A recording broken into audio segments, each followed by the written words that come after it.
Today, we're going to dive into a pretty incredible story. It's all about how an artist took some of the deepest personal pain you can imagine and turned it into a mission to help heal everyone. It's a journey about turning wounds into a kind of wisdom. And this quote right here, this is basically the key to the whole thing. It's the philosophy that fueled this entire transformation, from a life of struggle to one of incredible strength, and from feeling alone to building a community. Let's see how it all played out.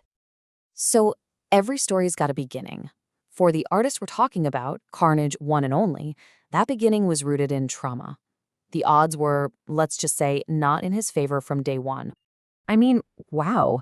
These words are just so raw, so honest. This isn't just him describing something. You can feel the lived reality in it. A childhood where the very ideas of love and safety were completely twisted and broken. So his world was pretty much chaos. He was trying to navigate addiction in his family, all this dysfunction, and then on top of it, the system slaps him with the ADHD label, something that, later on, he'd actually learned to see as a strength. But sometimes out of that kind of darkness, something shifts. He found that being creative wasn't just a way to escape. For him, it was about to become his actual lifeline. And this right here, this is the moment everything changed.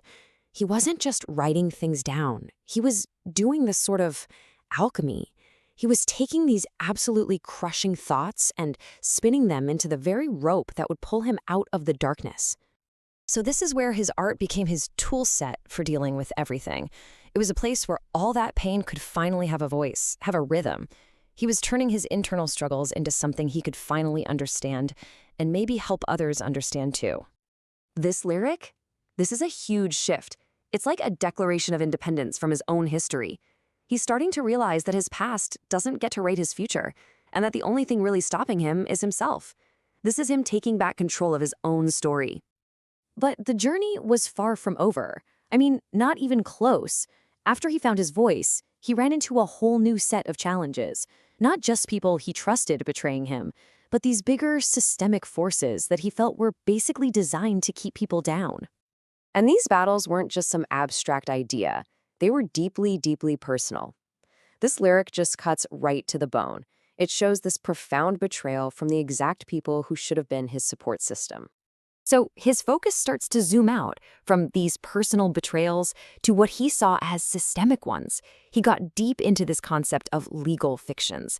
The basic idea he grabbed onto is that governments create this sort of corporate version of you, your name in all capital letters, so they can interact with you not as a human being with natural rights, but as a controllable entity.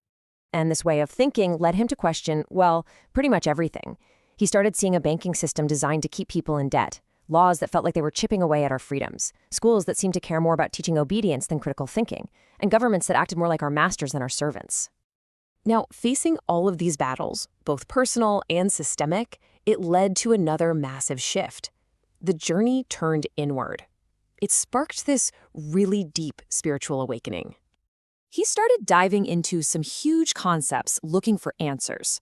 He got into natural law, this idea of universal moral truths that exist above any man-made rules. He explored quantum reality, the mind-bending theory that our attention and our focus actually shape our world. And at the heart of it all was the power of consciousness itself. And you can see the direct line between his past and his purpose right here. On one side, you have his nonprofit's mission to empower people. On the other, his own story of trauma. It's so clear that his pain didn't just inspire his mission, it literally became the blueprint for it. So the biggest takeaway from this whole inner journey was that pain isn't a punishment. It's a catalyst. He came to see that real, unbreakable strength isn't something you find by avoiding tough times. It's forged right in the middle of the fire. And that brings us to the final chapter. It's all about taking that hard-won wisdom and bringing it back out into the world, turning a personal journey into a mission for all of us. His whole idea of leadership just flips the script on power and authority. For him, it's about service, it's about community, it's about lifting other people up by building bridges that connect us instead of walls that divide us. And hey, this isn't just talk. You can see the real world results of his mission right here. He's actually reaching out, engaging with leaders from all over, from local government to big companies, getting communities mobilized and turning his message into direct action. So in the end, his goal became what he calls awakening the one and all. It's basically a call for each of us to recognize that same divine, powerful, and resilient spirit inside ourselves, and to understand that our own healing is connected to the healing of everybody else. Which leaves us with a pretty powerful question to think about, right? His journey shows that our deepest wounds can actually become our greatest strengths. So the question isn't if we'll face pain, but what we decide to build from it. Where is your path leading?